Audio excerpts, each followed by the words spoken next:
You'll feel mahapde, pagod yung mata, yung mga usual complaint ng mga patients namin. Magaspang, para kung may puwing, nakapuwing sa mata nila.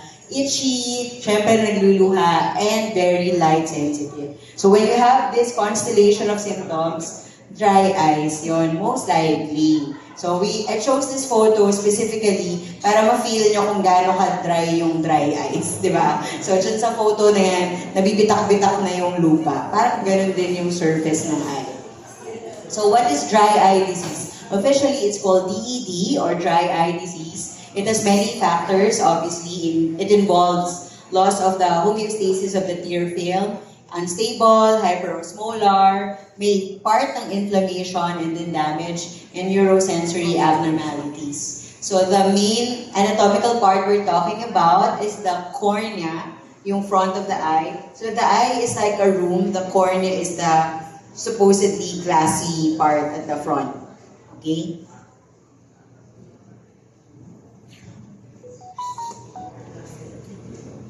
Clicker.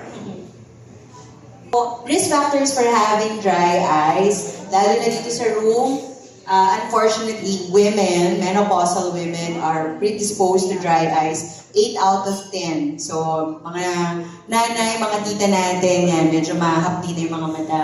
If you are a chronic contact lens wearer, matagal na nagko-contact lens, the cornea gets predisposed to dry eyes as well. If you're taking this medication, specifically allergy meds, because the allergy meds tends to dry you up, so pati mata, dry din. And if you went through procedures for the eye, like cataract surgery, refractive surgery, yung husband ko recently yan, undergo siya niyan, so feel na feel niyo yung pagiging dry. And if you have, ito, lahat tayo dito, prolonged work with computer, gadgets, iPads, cell phones specifically, and if your environment has low humidity or high wind factor, construction, or just in the aircon, kung lagi naka-exposed, very prone to dryness. Eh bakit nagluluha, Doc? Dry eyes nga, di ba? Hindi ba na tanong yung part na yun? The eye kasi will try to water down the dry parts. So, uncontrollably, it will produce more tears kasi nga dry siya. So, in order for that to disappear, you have to control the lubrication. So, that's what we will discuss later on. So, what are the consequences if you don't treat dry eyes? Of course, obviously, masakit, pain and discomfort on a daily basis because you're using your eyes on a daily basis. Blurred vision, so functionally, hindi rin malinaw. We tell patients, para siyang kotse, nagpa-car wash ka, tapos hindi maayos yung pagkaka-car wash ng salamin. Ganon yung appearance niya.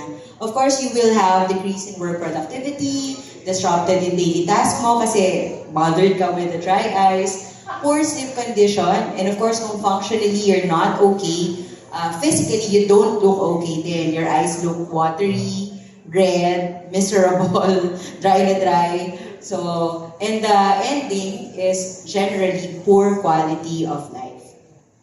So, in the clinic, we do an evaluation. So, yan, may mga questions. You can check this online to know if you have dry eyes as well. So, you search for the Ocular Surface Disease Index. Yan, kung puro all the time ang answer nyo, malamang may dry eyes din kayo. So, yun mga usual questions. And then I just included here some photos, what we see in the clinic pag dry eyes. So dito sa baba, you see some frothy tear film, para siyang mabula. Yun.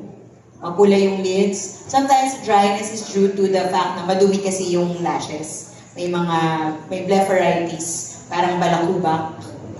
And then we do tests in the clinic to expose the dry spots. So dito yung red, that's the lissamine, rose bengal red part. So ito yung dry part. And then fluorescein naman yung may yellow part. Ito yung may green test. So talagang literal, we see the dry areas. Okay, and then here we compare the normal tear production should be around 10. Pag dry eyes, less than 5. So this slide, just basically what we do when we diagnose, we ask first, we check up, then we determine kung anong diagnosis ng patient. So, treating dry eye should restore the ocular surface by putting lubricating drops, specifically hypromelose. So other than that, we give them advice, what to modify sa work.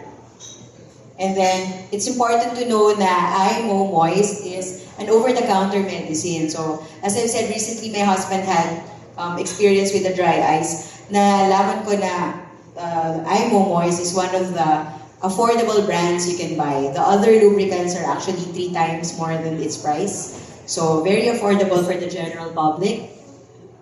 And then other than that, you can do the 2020 guide, you rest, you put lubricants basically to give your eyes some tender love.